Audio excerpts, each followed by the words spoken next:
सबको जय मसीह की। परमेश्वर के नाम की स्तुति महिमा होवे।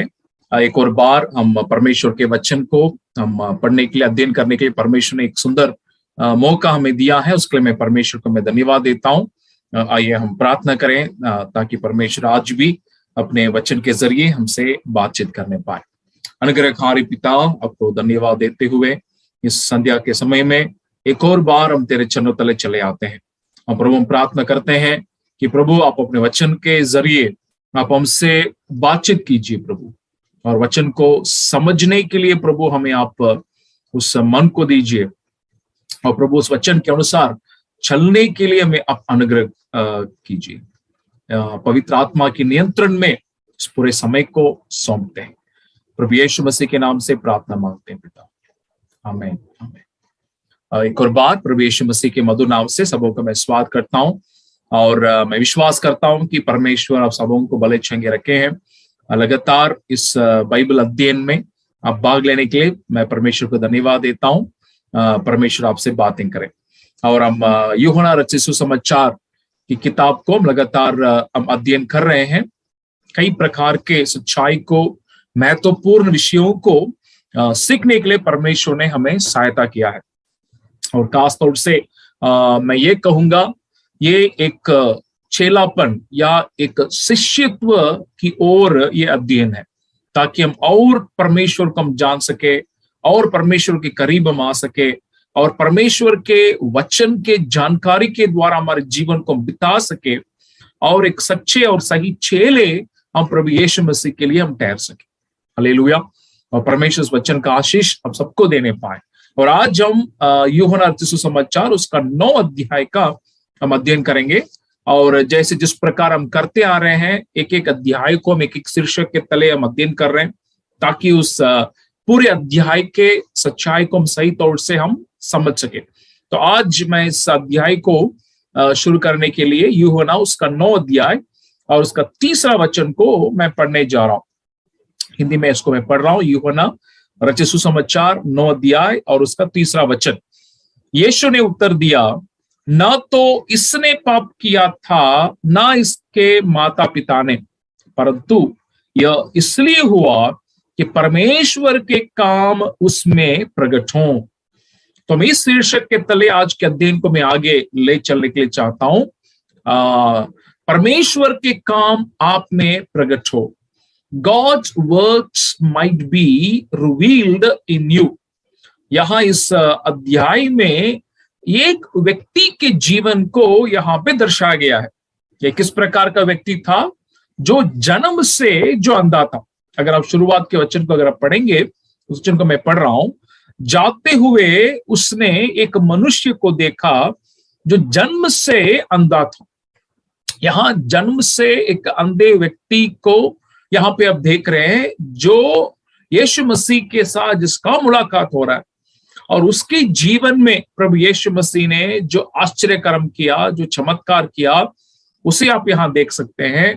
और उसके आगे वहां के अन्य लोगों के साथ उसका किस प्रकार की बातें हो रही हैं, और आखिरी में वो परमेश्वर अपनी महिमा को उसके जीवन में प्रकट करने के लिए क्या उससे बातें करता है, उसको भी हम देख सकते हैं।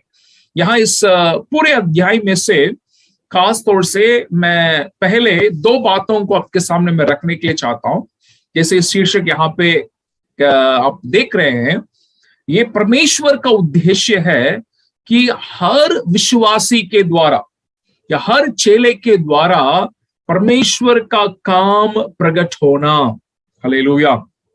You know, this is God's purpose, that through every believer, through every disciple, His works might be revealed। यानी इसको 2 प्रकार कर सकते हैं, हम में और हमारे द्वारा प्रकट होना। मतलब God's work should be revealed in us and through us। यानी हमारे अंदर परमेश्वर अपना कार्य को करने के लिए चाहता है, वैसे ही परमेश्वर हमारे द्वारा अपने कार्य को करने के लिए परमेश्वर चाहता है। यानी ये परमेश्वर का इच्छा है। यानी इसको हम परमेश्वर के वचन में आप देख सकते हैं। तो यहाँ इस व्यक्ति के जीवन में जो बातें हुई हैं, उस घटना से इस बात को मैं दिखाने के लिए चाहता हूं। पहले परमेश्वर के काम हम में और हमारे द्वारा प्रकट होने के लिए क्या कदम है, परमेश्वर क्या करने के लिए चाहता है ना। मेरी बात को ध्यान से सुनिएगा। परमेश्वर का काम हमें प्रकट होने के लिए, हमारे द्वारा प्रकट होने के लिए परमेश्वर क्या करने के लिए चाहता है।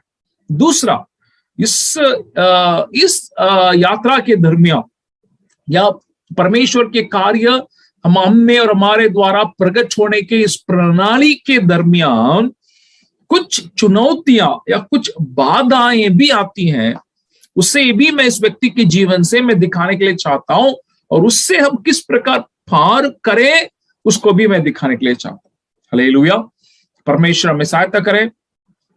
मैं पूरी तौर से मैं विश्वास करता हूं ये अध्ययन, जो बातों को हम पढ़ रहे हैं, हमारे अंदर एक प्रकाशन को, एक प्रगटीकरण को पूरा पूरा लाएगा। सफाई तौर से, साफ तौर से परमेश्वर के वचन को समझने के लिए, हमारी स्थिति को समझने के लिए, हमारे के चेलापन के पहचान को समझने के लिए, हमारे मकसद को समझने के लिए पूरा पूरा हमारी मदद करेगा। उसको पूरा मैं विश्वास कर सकता हूँ, पक्का विश्वास के साथ उसको मैं कह सकता हूँ। वैसे ही ये मेरा प्रार्थना है कि ये परमेश्वर वचन आप में कार्य करे और आपके द्वारा कई लोगों के जीवन में कार्य करे। हालेलुया। तो उन, जैसे मैंने कहा, उन बातों को मैं पहले दिखाने के लिए चाहूंगा। ये परमेश्वर का काम हमें प्रकट होने के लिए क्या चरण है और क्या लक्षण है। Steps and science for God's work to reveal in and through us. परमेश्वर का काम हमें और हमारे द्वारा प्रकट होने के लिए क्या लक्षण है और क्या चरण है, उसे मैं पहले दिखाने के लिए चाहूंगा। फिर उसके आगे, जैसे मैंने कहा, उन बाधाओं को भी मैं आपको, चुनौतियों को भी मैं दिखाने के लिए चाहता हूं इस घटना के आधार पर। सबसे पहले, परमेश्वर का काम हमें प्रकट होने के लिए पहला जरूरी है, ये धोया जाना या उद्धार पाना बहुत जरूरी है। इस घटना के 9 अध्याय में अगर आप देखेंगे, व्यक्ति के अंधापन से प्रभु यीशु मसीह उसे चंगाई करते हुए आप यहां देख सकते हैं। यहां जैसे आप देख रहे हैं दूसरा वचन, उसके चेलों ने उससे पूछा, हे रब्बी, किसने पाप किया था कि यह अंधा जन्मा, इस मनुष्य ने या इसके माता पिता ने? यीशु ने उत्तर दिया, न तो इसने पाप किया था न इसके माता पिता ने, परंतु ये इसलिए हुआ कि परमेश्वर के काम उसमें प्रकट हो।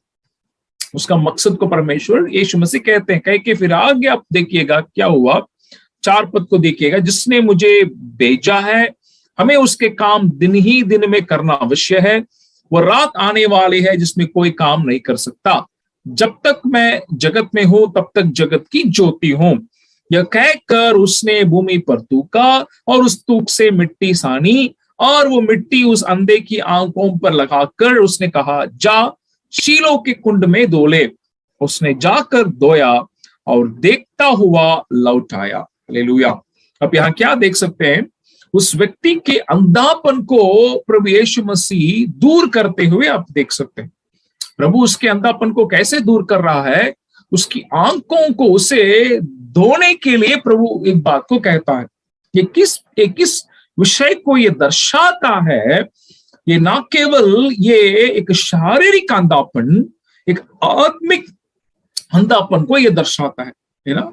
एक खास तौर से ये आत्मिक अंधापन क्या है, शारीरिक अंधापन से भी ये एक बहुत एक गहरा एक बुराई है।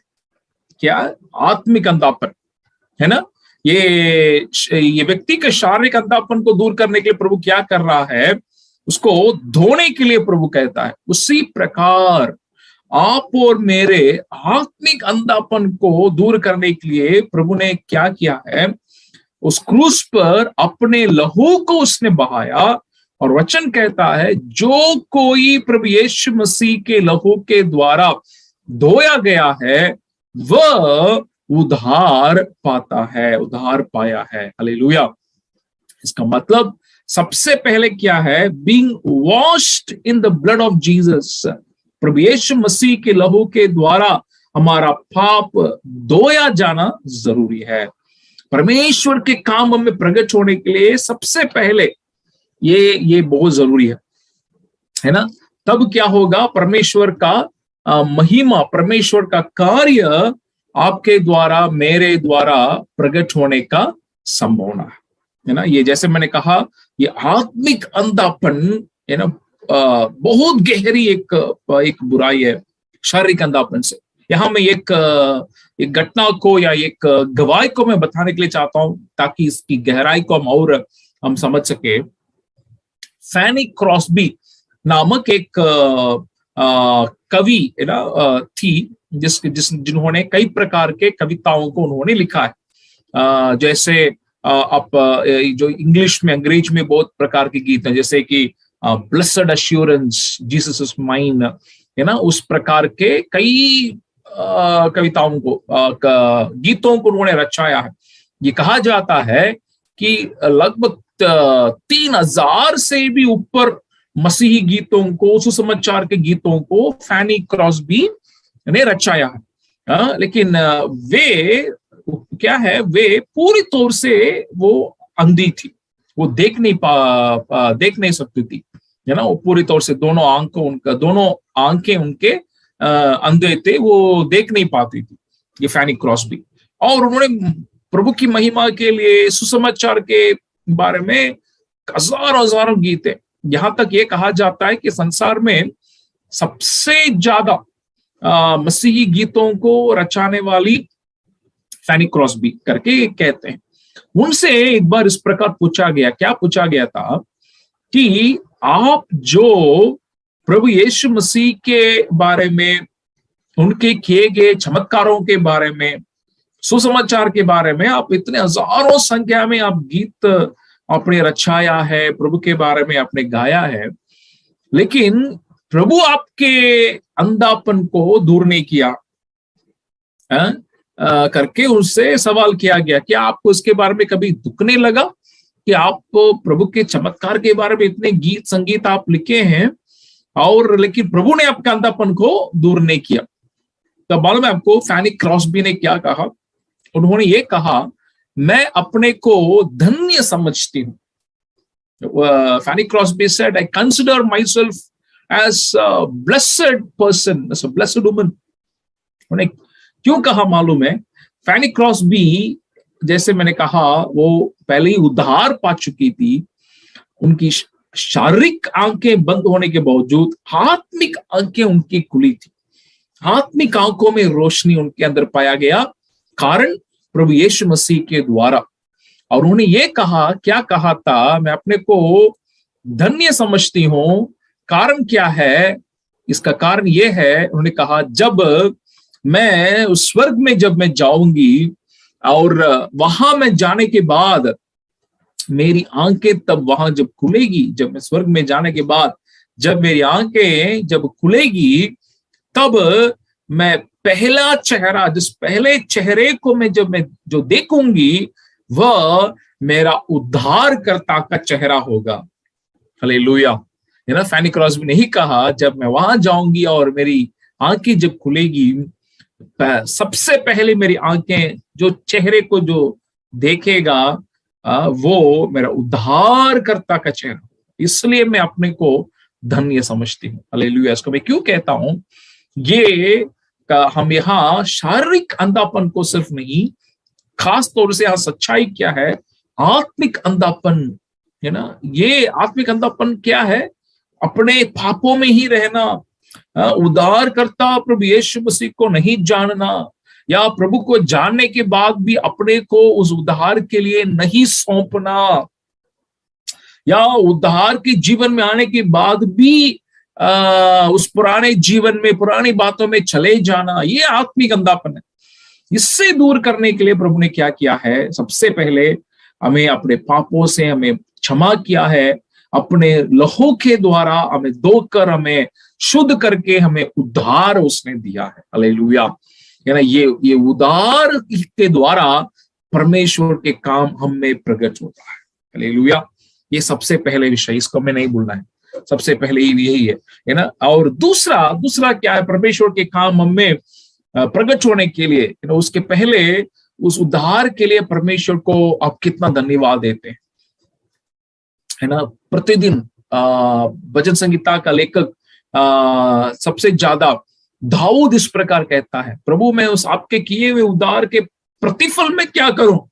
वो यही कहता है, मैं उस उद्धार के कटोरे को मैं उठाकर प्रतिदिन मैं परमेश्वर को स्तुति करूंगा। हालेलुया, है ना। ये आप और हमें करना जरूरी है। प्रतिदिन प्रतिदिन हमारा दिल उस उद्धार के प्रति आनंदित होना, प्रफुल्लित होना, परमेश्वर को स्तुति करना बहुत जरूरी है। इसलिए जब दाऊद जब पाप में पकड़ा गया, बत्शेबा के साथ जब उसने पाप किया, और नातान जो भविष्यवक्ता के दाऊद को अपने पाप को जब दिखाया था, है ना, उसको जब दिखाया, उसने उस सारी बातों को मैं कहने के लिए समय नहीं है, लेकिन संक्षिप्त में उसको कहने के लिए चाहता हूं। और उसका वो अपने पाप को छिपाने के लिए कोशिश किया, क्योंकि वो राजा है, अधिकार था, है ना। वो क्या किया, बत्शेबा के उसके पति को मरवा डाला, है ना, बहुत षड्यंत्र रचा के दूसरे के उस पत्नी को उसने अपना लिया, है ना। सारी बातों को करके बातों को छिपाने के लिए कोशिश किया। परमेश्वर की नजर में कोई भी बातें छिप नहीं सकती, कोई भी बातें छिप नहीं सकती। अपने नबी नातान को परमेश्वर दाऊद के पास भेजता है, और वो आकर के उसके पाप को जब दिखाता है, राजा होने के बावजूद दाऊद विलाप करता है, रो पड़ता है, और अपने पाप को अंगीकार करता है, और एक प्रार्थना करता है। क्या प्रार्थना करता है? हे प्रभु, उस उद्धार के हर्ष को मुझे लौटा दे।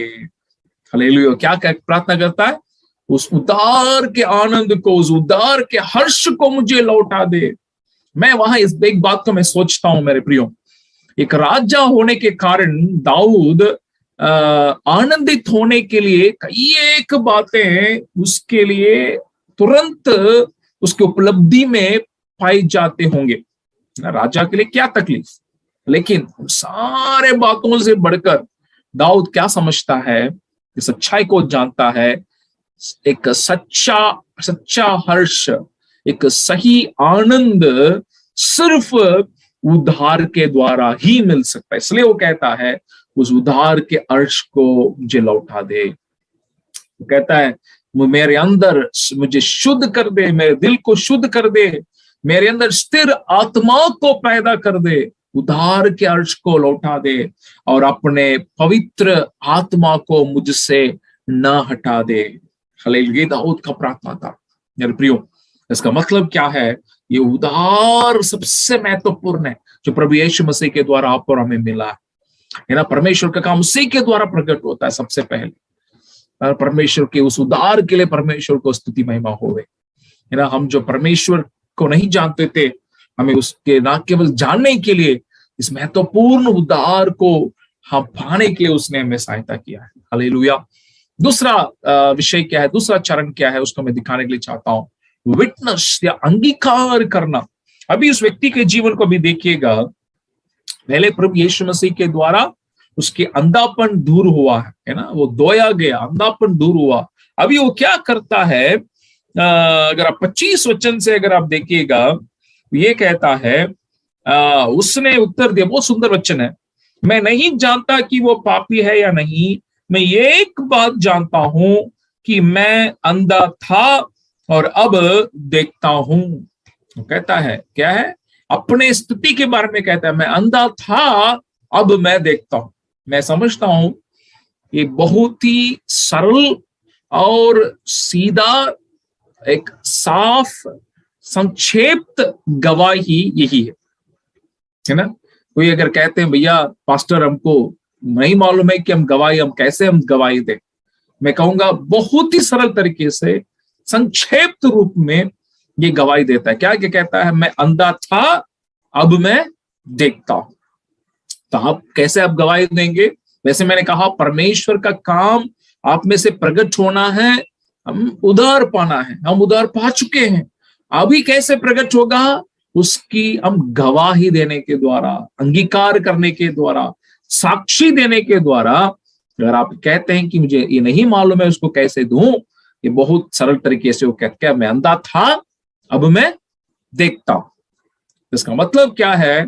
मैं पुराना जीवन मेरा ऐसा था, प्रभु यीशु मसीह मेरे जीवन में आने के कारण, वो मुझे उद्धार देने के कारण, मुझे मेरे पापों को क्षमा करने के कारण, मेरे लिए अपने लहू बहाने के कारण, मेरे लिए क्रूस उठा के गाड़े जाके वो जी उठने के कारण अब मेरा जीवन बदल गया है। हालेलुया। वो मेरा जीवन जैसा वैसा था, प्रभु यीशु मसीह मेरे जीवन में आया, अब मेरा जीवन बदल चुका है। मैं अंधा था लेकिन अब मैं देखता हूं। यही अंगीकार करना है। वो सीधा कहता है। अब वो किस स्थिति में है इसको भी मैं देखिएगा। वो पूरा पूरा प्रभु को नहीं जान रहा है, क्योंकि देखिए वो 25 में क्या कह रहा है, मैं नहीं जानता कि वो पापी है या नहीं। यानी वहां के यहूदी, वहां के फरीसी लोग प्रभु यीशु मसीह के बारे में भला बुरा कह रहे हैं, कई प्रकार की बातों को कह रहे हैं। इसलिए ये अभी उस स्तर में है जहां प्रभु को पूरा पूरा गहराई से ये नहीं जान रहा है, लेकिन अपनी स्थिति को जानता है कि मैं क्या था, अब मैं क्या हूं। अंगीकार कर रहा है। और आगे इस बात को मैं बहुत पसंद करता हूं। अभी देखिएगा 26 वचन को देखिए। उन्होंने उससे फिर कहा, उसने तेरे साथ क्या किया, किस तरह तेरी आंखें खोली? उसने उनसे कहा, मैं तो तुमसे कह चुका और तुमने नहीं सुना, अब दूसरी बार क्यों सुनना चाहते हो? क्या तुम भी उसके चेले होना चाहते हो? सवाल करने वालों से ये सवाल कर रहा है, क्या आप लोगों को चेला बनना है प्रभु का, है ना? और अब उससे बढ़कर देखिए 29 पद को देखिए। हम जानते हैं कि परमेश्वर ने मूसा से बातें की, परंतु इस मनुष्य को नहीं जानते कि कहाँ का है। ये उनका फरीसियों को कहना था। 30 से इतना सुंदर ढंग से वो वहां गवाही दे रहा है। 30 वचन को देखिए। उसने उनको उत्तर दिया, यह तो आश्चर्य की बात है कि तुम नहीं जानते कि वो कहाँ का है, तो भी उसने मेरी आंखें खोल दी। कह रहा है उसने क्या कर दिया? मेरी आंखें खोल दी। मेरा पुराना जीवन में मैं वैसा था, अब यीशु ने मेरे साथ क्या किया? उसने मेरे आंखें खोल दी, मेरी आत्मिक आंखें खोल दी, जीवन को बदल दिया। हम जानते हैं कि परमेश्वर पापियों की नहीं सुनता, परंतु यदि कोई परमेश्वर का भक्त हो और उसकी इच्छा पर चलता है तो वो उसकी सुनता है। अभी प्रभु यीशु मसीह को वो क्या दिखा रहा है? वो पापी नहीं जैसा तुम कहते हो, लेकिन वो पवित्र है, इसलिए वो इस कार्य को वो कर रहा है ना? वो कह रहा है पहले उसने, अब इसका मतलब मैं पापी था, अब मैं मेरे पाप क्षमा हो चुके हैं, हो गए प्रभु यीशु मसीह के द्वारा। दूसरा, वो पवित्र है। और आगे देखिए, जगत के 32, जगत के आरंभ से ये कभी सुनने में नहीं आया कि किसी ने जन्म के अंधे की आंखें खोली हो। प्रभु की महिमा कर रहा है ना? वो उसकी गवाही को सुनिएगा, कितना सुंदर ढंग से एक बात को पेश कर रहा है। वो कहता है किसी ने भी जो काम को नहीं किया, ऐसे आश्चर्य काम करने वाला अगर वो है, उसकी वो गवाही दे रहा है। हालेलुया। कितने सुंदर ढंग से। और अभी आगे कहते हैं, यदि ये व्यक्ति परमेश्वर की ओर से न होता तो कुछ भी नहीं कर सकता। मैं, है ना? वो पूरा पूरा वहां परमेश्वर के यीशु मसीह का गवाही दे रहा है।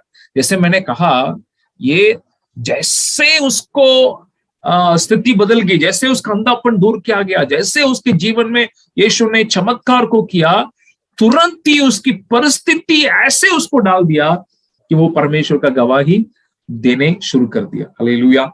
जरूर कई चुनौतियों का सामना करना पड़ा, आगे मैं उसको मैं दिखाऊंगा, लेकिन ये परमेश्वर का काम अगर आप में और आपके द्वारा प्रकट होने के लिए अगर आप चाहते हैं, उसको प्रभु को अंगीकार करने के लिए, प्रभु को गवाही देने के लिए, उसका साक्षी बनने के लिए आप हर वक्त तैयार हैं।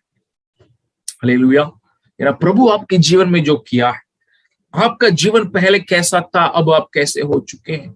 प्रभु कौन है? तो वो कह रहा है, मैं अंधा था, अब मैं देख रहा हूं, है ना? वो पापी नहीं है, वो पवित्र है। ऐसा काम मनुष्य नहीं कर सकता है सिवाय परमेश्वर के। इन बातों के द्वारा यीशु मसीह का वो गवाही दे रहा है, उसको अंगीकार कर रहा है। हालेलुया। विटनेसिंग, है ना? आपका एक विटनेसिंग लाइफस्टाइल, एक अंगीकार करने का, गवाही देने का आपका जीवन शैली होने पाए। आमीन। ये दूसरा का एक विषय है। पर परमेश्वर सहायता करे कि आपको जहां कहीं भी प्रभु आपको रखा है वहां और आपके रिश्तेदारों में, आपके दोस्तों में जो अब तक प्रभु को नहीं जाने हैं, उनके लिए आप गवाह बनने पाए। हालेलुया। पवित्र आत्मा ऐसी एक अभिषेक आपको देने पाए। तीसरे एक विषय को मैं दिखाने के लिए चाहता हूं। परमेश्वर का काम हमें प्रकट होने के लिए, हमारे द्वारा प्रकट होने के लिए आराधना करना बहुत महत्वपूर्ण है। 35 वचन से भी देखिएगा। 35वां वचन में यीशु ने सुना कि उन्होंने उसे बाहर निकाल दिया है, और जब उसने उसे भेंट हुई तो कहा, क्या तो परमेश्वर के पुत्र पर विश्वास करता है? ये बहुत आश्चर्य की बात है। क्या है, पहले प्रभु ने चमत्कार उसके जीवन में कर दिए, अब विश्वास के बाद उसे कह रहे हैं, है ना। कई लोगों के जीवन में ये प्रणाली ऐसे ही होने की जरूरत नहीं है। कोई विश्वास करता है और वो जीवन में चमत्कार को देखता है, किसी के जीवन में प्रभु चमत्कार करता है, फिर वो विश्वास में चले जाते। कैसे भी हो, उसको उस विश्वास में गहराई में सही तौर से आना जरूरी है ना। तो क्या देख रहे, तो उसने उत्तर दिया 36 वचन में, हे प्रभु वो कौन है कि मैं उस पर विश्वास करूं? यीशु ने उससे कहा, तूने उसे देखा भी है और जो तेरे साथ बातें कर रहा है वो वही है। तुरंत उसकी प्रतिक्रिया देखिएगा। 38वां वचन में उसने कहा, हे प्रभु मैं विश्वास करता हूं, और उसे दंडवत किया।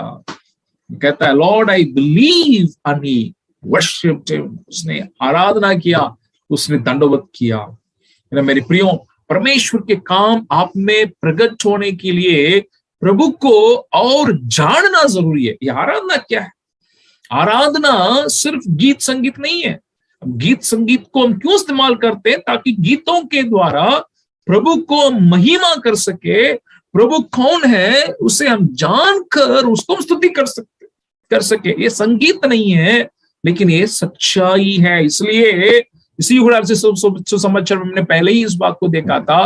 वो सामरी स्त्री के साथ बातें करते हुए यीशु ने क्या कहा, सच्चे भक्त कौन है? जो पिता को आत्मा और सच्चाई से आराधना करने वाले, वो सच्चे भक्त। हालेलुया।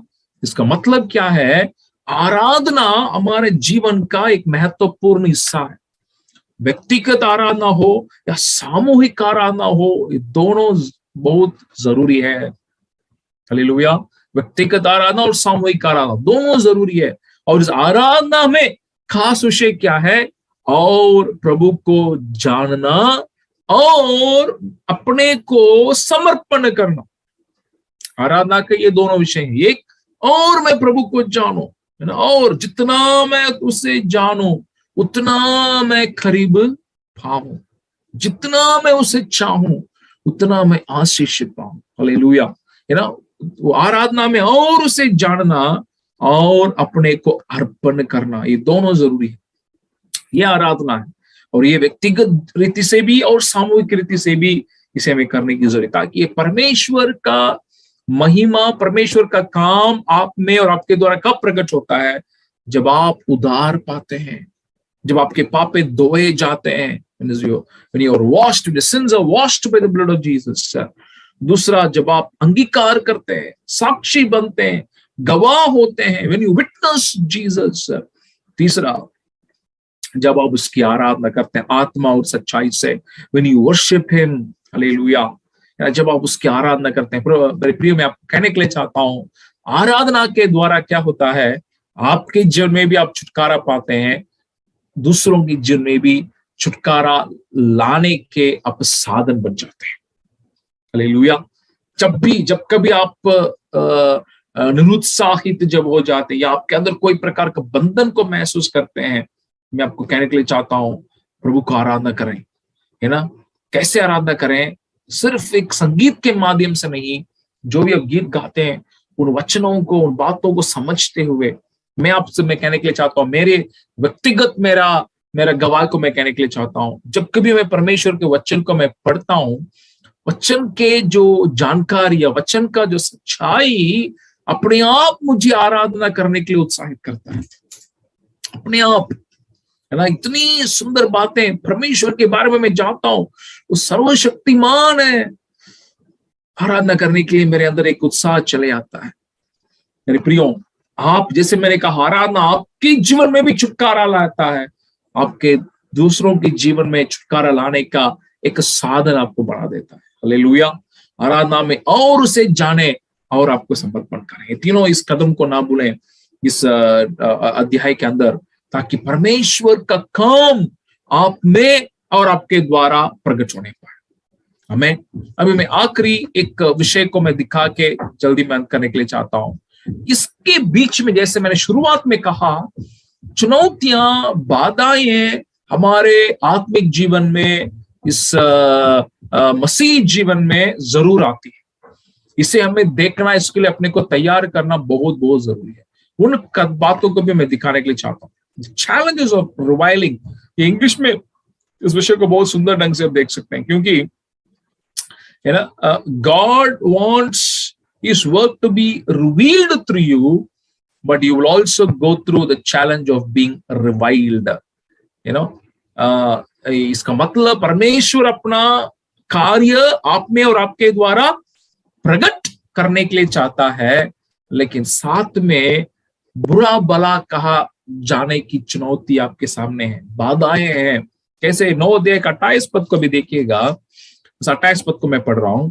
तब वे उसे बुरा भला कहकर बोले, तू ही उसका चेला है, हम तो मूसा के चेले हैं।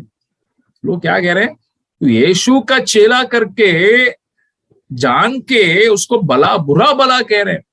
ना, मैं आपके साथ ये शायद उसका आपके अनुभव आपका होगा, जब लोग जानते हैं कि आप प्रभु का चेले हैं, आपको भी बुरा भला कहते होंगे। मैं उन बातों को यहाँ दिखाने के लिए चाहता हूं जिससे आप अपने जीवन में भी आप पहचान सकते हैं। लेकिन आखिरी में एक बहुत ही एक उत्साह भरी एक बात को मैं दिखा के अंत करने के लिए चाहता हूं। तो इस परिस्थिति में प्रभु क्या करता है, उसे मैं दिखा के आखिरी में अंत करूंगा। उन बातों को देखिएगा, किस प्रकार की बुरा भला कहा जाने की परिस्थितियां या बाधाएं या चुनौतियां आपके आत्मिक जीवन में, आप जैसे परमेश्वर चाहता है कि उसके कार्य आप में और आपके द्वारा प्रकट हो, उस प्रणाली में, उन कदमों के ही दरमियान कैसे, किस प्रकार की चुनौतियां आती हैं, उसे मैं दिखाने के लिए चाहता हूं। सबसे पहले देखिएगा, एक प्रेजुडिस या एक पूर्व धारणा। इसका मतलब क्या है? अभी उस व्यक्ति को वो चेले कैसे देख रहे हैं, उस पहला और दूसरा वचन को देखिएगा। जाते हुए उसने एक मनुष्य को देखा जो जन्म से अंधा था।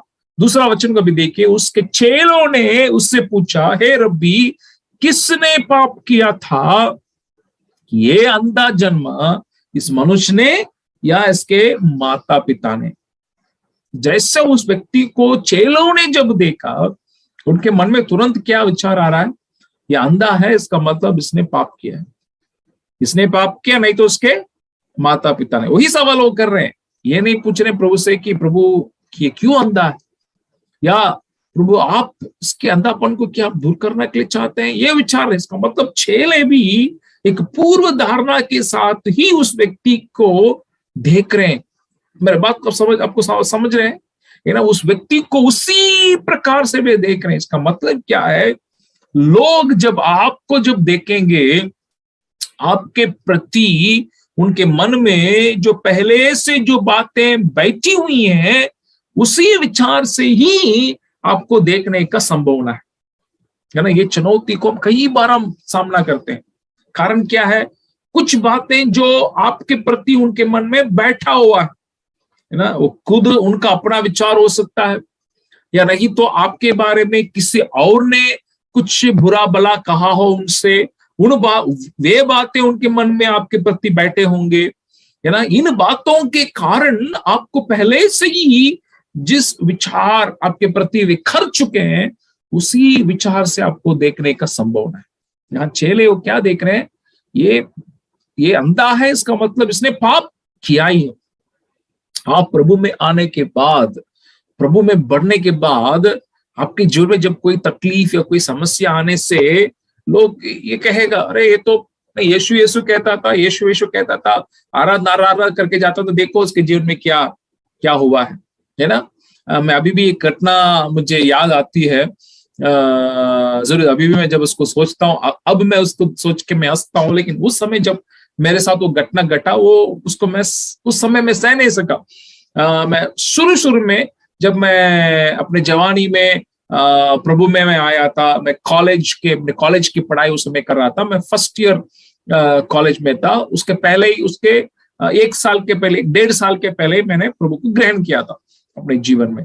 और कॉलेज के उस फर्स्ट ईयर में क्या हुआ था, मेरा पहला सेमेस्टर का फीस मुझे जमा करना था कॉलेज में। और सारे लड़के कॉलेज में जमा कर चुके थे, मैं ही एक था जो, सिर्फ मैं नहीं, कुछ बच्चे थे, कुछ लड़के थे जो जमा नहीं किए।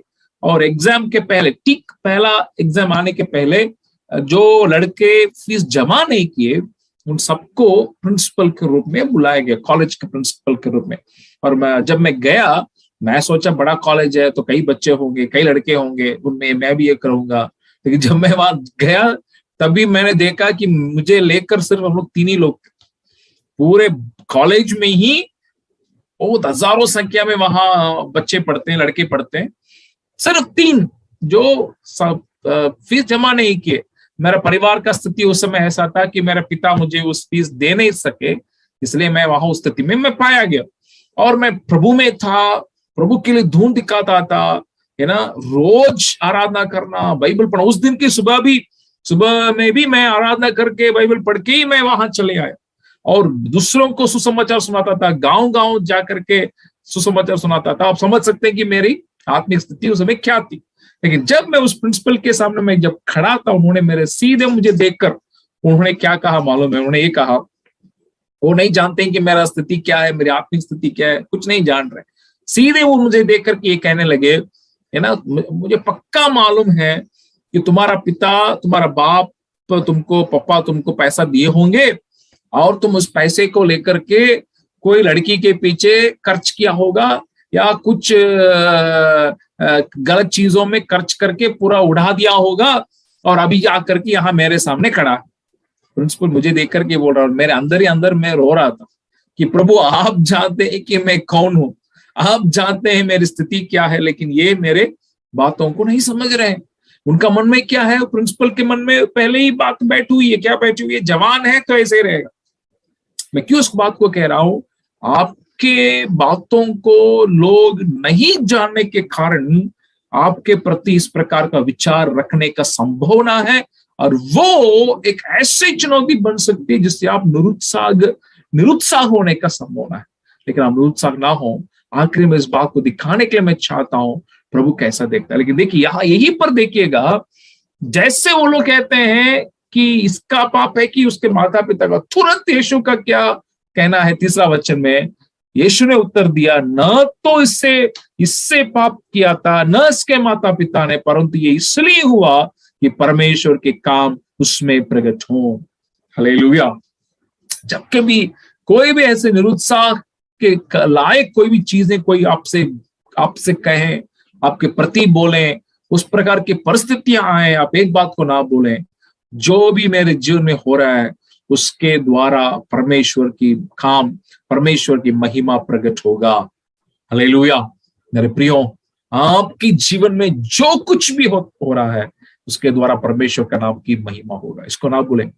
पूर्व धारणा के साथ, एक प्रेजुडिस के साथ लोग आपसे बर्ताव जरूर करेंगे, ये बाधाएं आपको सामना करना पड़ेगा, लेकिन लोग जिस नजर से आपको देखते हैं उस नजर से आप अपने को ना देखें, लेकिन प्रभु जिस नजर से आपको देख रहा है उस नजर से आप देख के उत्साहित हो। हालेलुया। महत्वपूर्ण एक सच्चाई को मैं आपसे बांट रहा हूं मेरे प्रियो, परमेश्वर के नजर से आप अपने को देख के उत्साह से आगे बढ़े। हालेलुया। ये ना आप चिंता करें लोग कैसे क्या बोलेंगे, लोग क्या देख रहे हैं, उससे बढ़कर क्या प्रभु मुझे कैसे देखता है, क्या मैं परमेश्वर के नजर में, क्या मैं उसके लिए प्रसन्न योग्य हूं, इसको देख करके आगे बढ़ने के लिए परमेश्वर आपको सहायता करने पाए। हमें दूसरा विषय, द पास्ट, भूतकाल। यहाँ एक चुनौती क्या है? आपके पुराना जीवन आपको याद दिलाया जाए। यहाँ देखिएगा उस 9 अध्याय का 8वां वचन को देखिएगा, 9 का 8वां वचन को मैं पढ़ रहा हूं। तब पड़ोसी और जिन्होंने पहले उसे भीख मांगते देखा था कहने लगे, क्या ये वही नहीं जो बैठा भीख मांगा करता था? कुछ लोगों ने कहा ये वही है, कुछ लोगों ने कहा ये नहीं है, उसके समान है। इसका मतलब क्या है? इस व्यक्ति के लिए एक बहुत बड़ा एक चुनौती क्या है? उसका भूतकाल का जीवन। वो अंधा होने के कारण वो क्या कर रहा था? वो भीख मांग रहा था बैठकर। अभी देखिए पड़ोसी है ना, क्योंकि वे पड़ोसी हैं, उसकी बातों को, पहले की बातों को जानते हैं। और देखिए, और जिन्होंने पहले उसे भीख मांगते देखा था, उसके पुराने जीवन को जो देखे थे, जिनके साथ उठना बैठना उसका, तो कह रहे हैं ये कौन है? ये वही है, नहीं है ये जो बैठा भीख मांगा करता था। इसका मतलब क्या है? आपका पुराना जीवन आपको याद दिलाया जाएगा, है ना। आपके जीवन में मेरे प्रियो कुछ ऐसी पुरानी चीजें, पुरानी बातें हो सकती हैं जिससे आप अभी याद नहीं करने के लिए चाहते हैं, जो आपके भूतकाल में है, जिससे प्रभु ने पूरा क्षमा कर दिया है। प्रभु क्षमा करने के बारे में यशायाह नबी की किताब में क्या कहता है? मैं तुम्हारे पाप को ऐसे मैं क्षमा करता हूं, उसे ऐसे मैं फेंक देता हूं जैसे कि उसको स्मरण ही मैं नहीं करता। हालेलुया। ये शैतान का काम क्या है? आपका पहले के पुरानी बातों को बार याद दिलाना, आपको शर्मिंदा कराना। लेकिन प्रभु क्या करता है? वो कहता है उन पुरानी बातों को मैं भूल गया, उसे मैं दूर कर दिया और उसे वापस में स्मरण नहीं करता। हालेलुया। इस बात आप ये खुद आपके मन में ये उठने का संभावना है। कुछ ऐसे विश्वासियों को मैं जानता हूं जो इनसे इस प्रकार बात है, पास्टर जी मेरे मन में पुरानी बातें मुझे आकर के शर्मिंदा करता है, या मनोमन मेरे अंदर इस प्रकार की बातें होती रहती हैं, या नहीं तो जिसके साथ मेरा उठना बैठना था, गलत संगति जो था, वे आकर के मुझे है ना उन बातों को याद दिलाते हैं, या उस प्रकार के जो जगह जहां मैं उस प्रकार की बातों में शामिल होता था, उनको देखने से या उन प्रकार की बातों को देखने से बातें वापस याद में आती हैं, और शैतान भी याद दिलाता है। बहुत एक हकीकत की बातों को मैं कह रहा हूं प्रियो, लेकिन मैं परमेश्वर के नाम की स्तुति महिमा होवे। क्या है? जैसे प्रभु का वचन कहता है, वो जब आपके पापों को क्षमा कर चुका है, आपकी भूतकाल को वो क्या करता है? ऐसा दूर कर दिया कि वो स्मरण नहीं करता है। हालेलुया। इसलिए उसका चिंता आप ना करते हुए आगे की ओर बढ़ने के लिए उत्साह के साथ आराधना में उस छुटकारा को आप पा करके आगे बढ़े। प्रभु आपको सहायता करने पाए। आमीन। और शैतान आपको भूतकाल में रखने के लिए चाहता है, जब और परमेश्वर आपको आगे भविष्य में और बढ़ने के लिए चाहता है। मैं एक बात और मैं कह के मैं आपको उत्साह दिलाने के लिए चाहता हूं, जब शैतान आपको आपके अतीत को, आपके भूतकाल को जब आपको स्मरण दिलाता है, वचन कहता है कि शैतान को क्या करें? सामना करें। वो क्या करेगा? आपसे भाग जाएगा। कैसा सामना करना है? एक छोटी सी एक बात को कहने, जब वो आपको आपके अतीत या आपके भूतकाल को जब वो याद दिलाएगा, उसके भविष्य को आप उसे याद दिलाएं। शैतान का भविष्य क्या है? जब वो आएगा, प्रभु यीशु मसीह जब वो आएगा, वो उस आग के कुंड में डाला जाएगा। हालेलुया। जब शैतान आपके अतीत को, आपके भूतकाल को जब वो आपको याद दिलाएगा, आप उसे सामना करें यीशु मसीह के नाम से, और उसके भविष्य को उसे आप याद दिलाएं कि वो आगे प्रभु यीशु मसीह क्या करेगा, आपसे वो भाग जाएगा मेरे प्रिय। हालेलुया। इसमें आप निरुत्साह कभी ना हो। तीसरे विषय जो आपके लिए एक बाधा या चुनौती या निरुत्साह का कारण बन सकता है, वो दबाव, प्रेशर। यहाँ आप 18 वचन से 24 वचन को अगर आप देखेंगे, वे उस अंधापन से जो प्रभु ने जिसको चंगा किया, व्यक्तिगत रीति से उसके ऊपर दबाव डाल रहे हैं। और अभी जब उनको लग रहा है कि ये व्यक्ति तो हमारे दबाव में आ नहीं रहा है, उसके अंदर दब नहीं रहा है, तो अभी क्या कर रहे हैं? उसके माता पिता के पास जा रहे हैं। देखिए अभी 18 वचन को, परंतु यहूदियों को विश्वास न हुआ कि वो अंधा था और अब देखता है, जब तक उन्होंने उसके जिसकी आंखें खुल गई थी माता पिता को बुलाकर उनसे ना पूछा, क्या यह तुम्हारा पुत्र है इसे तुम कहते हो कि अंधा जन्मा था? दबाव डाल रहे हैं ना, ये संभावना है। आप जब प्रभु यीशु मसीह में बढ़ने के लिए चाहते हैं, प्रभु में बढ़ने के लिए आपका समाज है ना, कभी कभी आपके खुद आपके परिवार वाले, जहां आप काम करते हो, आपके दोस्त, कई लोग आपको दबाव में डाल सकते हैं। यहाँ क्या हो रहा है देखिए, इस वचन को देखिएगा, उसी 22 वचन को देखिएगा। ये बातें उसके माता पिता ने इसलिए कही क्योंकि वे यहूदियों से डरते थे, क्योंकि यहूदी एक मत हो चुके थे कि यदि कोई कहे कि वो मसीह है तो आराधनालय से निकाला जाए। ये दबाव उनके ऊपर बनाया हुआ है। क्या बनाया हुआ है? अगर कोई यीशु मसीह को अंगीकार करेगा, वो क्या किया जाएगा? आराधनालय से बाहर कर दिया जाएगा, है ना। तो ये दबाव आप में आ सकता है।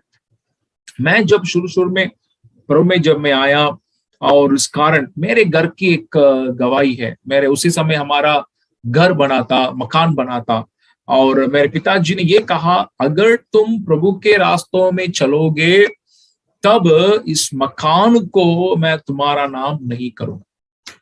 उन्होंने एक बात को कहा, उन्हें एक दबाव को डाला। एक्चुअली बहुत बड़ी कहानी है, अभी समय नहीं है, और कुछ बातों उन्होंने कहा, शायद समय मिलेगा तो बाद में बताऊंगा।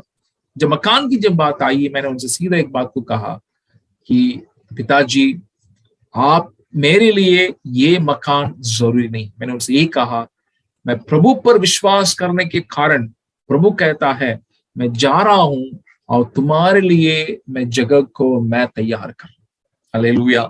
मेरे प्रियो, मैं प्रभु मेरे जीवन में बुला रहा है। मैं भविष्य में के लिए उस अनंत काल में प्रभु मेरे लिए जगह को ना केवल वो तैयार कर रहा है, अब प्रभु में विश्वास करने के कारण, प्रभु की सेवा करने के कारण, दुनिया के कहीं भी किसी भी जगह, किसी भी देश जाने से, वहां प्यार से स्वीकार करके अपने मकान में ठहरने के लिए जब लोग देखते हैं, उसको देख करके मेरे आंखों में आंसू आता है ना। मैंने एक मकान को मैंने छोड़ा, दुनिया भर मेरे लिए भाई बहनों को और जगहों को परमेश्वर रखा है, और उससे बढ़कर अनंत काल में वो मेरे लिए जगह को वो तैयार कर रहा है। हालेलुया। कभी आप अपने किसी भी दबाव में आप ना आए। सबसे ज्यादा उस परमेश्वर आपके लिए उस उद्धार को, अनंत जीवन को, उसकी उपस्थिति को आपको देखकर, अपने आत्मा को देखकर आपको तृप्त करने पाए। हालेलुया। और आखिरी एक दबाव को दिखा के अंत करने के लिए चाहता हूं, बीइंग पुश्ड आउट, बाहर धकेल दिया जाना। उन्होंने क्या किया? वो 34 और 35 वचन को देखिएगा। उन्होंने उसको उत्तर दिया, तू तो बिल्कुल पापों में जन्मा है, तो हमें क्या सिखाता है? और उन्होंने उसे बाहर निकाल दिया। तो पुश्ड आउट, है ना, उनको बाहर निकाल दिया गया। तो ये भी संभावना है ना। कभी कभी प्रभु के पीछे जाने के कारण हम इस प्रकार के बातों में भी अनुभव करने का संभावना है। मेरे प्रियो, लोग पूर्व धारणा से आपको देख सकते हैं।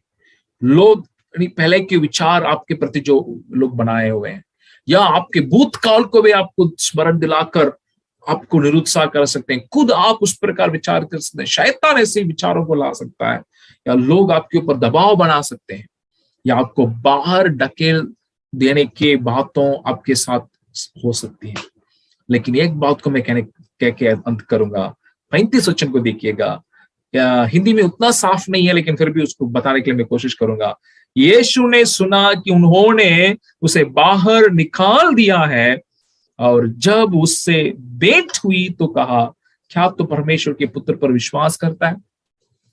इस वचन को कितना आप समझ रहे हैं मुझे नहीं मालूम है। फिर इस वचन को देखिए। यीशु ने सुना कि उन्होंने उसे बाहर निकाल दिया है। जब आपके साथ कुछ भी बातें जब घटती हैं, आप यह ना सोचें आप अकेले हैं, कोई आपकी बातें अनसुनी हैं या अनदेखी हैं। मेरे प्रियो, ऐसे कभी नहीं। आपके साथ जो भी बीतता है, वो हर बात को प्रभु जानता है, उसको देखता है, उसको सुनता है। आपको स्मरण करने वाला परमेश्वर, हालेलुया, स्मरण करने वाला परमेश्वर। ना केवल ये, और जब उससे भेंट हुई, यीशु ना केवल उसके वो ढकेल दिया उन बातों को, ना केवल यीशु ने सुना, जाना, स्मरण किया, उससे यीशु ने भेंट भी किया, उससे मुलाकात किया। इंग्लिश बाइबल में बहुत सुंदर एक वचन लिखा है, when Jesus found him, when Jesus found him, इसका मतलब जब यीशु ने उसे पाया। इसका मतलब क्या है? जब हम संसार में, पाप में जब हम खोए हुए थे, तब भी उसने हमें पाया। ये found us, when we were lost in our sin। और प्रभु में आने के कारण जब हम ढकेल दिए जाते हैं, तब भी वो हमारे खोज में चले आने वाला, स्मरण करने वाला बड़ा परमेश्वर। हालेलुया, कितना बड़ा परमेश्वर है मेरे प्रियो। इस बात को कहते वक्त मेरे अंदर इतना उत्साह और आनंद मेरे अंदर बढ़ता है। मैं आशा करता हूं कि आपके अंदर भी वही कार्य आपके अंदर भी होने पाए, प्रभु के प्रति वो आनंद आपके अंदर उमड़ने पाए। ये सारी बातें जो भी आप देख रहे हैं, ये पूर्व धारणा हो, ये भूतकाल को स्मरण दिलाने की बात हो, ये दबाव हो, या बाहर ढकेल देने की बात हो, ये कोई भी बातें प्रभु के प्रेम से आपको अलग नहीं कर सकता। आप में और आपके द्वारा परमेश्वर का कार्य प्रकट होने के लिए जब आप अपने को अर्पण करेंगे, इन सारे बातों के ऊपर विजय पाने के लिए आप अपने को अर्पण करेंगे, आपके लिए एक ऐसा परमेश्वर है जो आपकी उस परिस्थिति को, आपको देखने वाला, बातों को सुनने वाला, और उस समय में भी आपकी खोज में आकर आपको उत्साह, तसल्ली देने वाला परमेश्वर। हालेलुया, कितना बड़ा परमेश्वर है। आइए हम अपने को इस वचन के लिए, इन वचनों के लिए अर्पण करें, ताकि सच में परमेश्वर के कार्य आप में और आपके द्वारा प्रकट होने पाए। कभी इन बातों को ना भूलें। आइए हम अपने को अर्पण करें, प्रार्थना करें। Hallelujah, hallelujah. आप जहां कहीं भी हैं, जो वचनों को आपने सुना, वचन के लिए अपने को अर्पण करें। प्रभु को धन्यवाद है, प्रभु आपको धन्यवाद देते हैं। प्रभु आपने हमारे पापों को क्षमा किया, अपने लहू से आपने धोया है, प्रभु उसके लिए हम आपको धन्यवाद देते हैं राजा। हाँ प्रभु, उस उदार का हर्ष को हम कभी न खोने पाए। और प्रभु जैसा वो अंधा व्यक्ति ने गवाही दिया, मैं अंधा था अब मैं देखता हूं, उसी प्रकार हम आपके लिए गवाह होने के लिए, साक्षी होने के लिए आप हमें सहायता करिए। और प्रभु हमारे व्यक्तिगत जीवन में और सामूहिक तौर से हम आराधना करने वाले होने पाए, और आपको जानने के द्वारा, और हम अपने को अर्पण करने के द्वारा हमें आपको प्रतिदिन हम आराधना करके आप में हम बढ़ने के लिए आप हमें सहायता करिए राजा। और स्वामी, कितनी भी बातें हमारे प्रभु विरोध में क्यों न चले आए, लोग हमें किसी भी नजर से हमें क्यों न देखें, प्रभु लोग या शैतान हमारे भूतकाल को हमें स्मरण दिलाए, और लोग हमारे ऊपर हमारे ऊपर दबाव क्यों न डालें, और प्रभु हमें निकाल देने के लिए, हमें धकेल देने के लिए, बाहर करने के लिए लोग कोशिश क्यों न करें, फिर भी स्वामी हम प्रभु ये हम याद करते हैं कि तू हमारे परिस्थिति को जैसा है वैसे ही हमें देखने वाला, सुनने वाला, और हमारे खोज में आकर हमें तसल्ली और हमें उत्साह दिलाने वाला परमेश्वर आप है। आपकी उपस्थिति में मगन होकर आपका काम हम में और हमारे द्वारा प्रकट होने के लिए हम एक और बार अपने को अर्पण करते हैं। इस वचन का आशीष सबों के जीवन में होने पाए, प्रभु यीशु मसीह के नाम से इस प्रार्थना को मांगते हैं पिता, आमीन।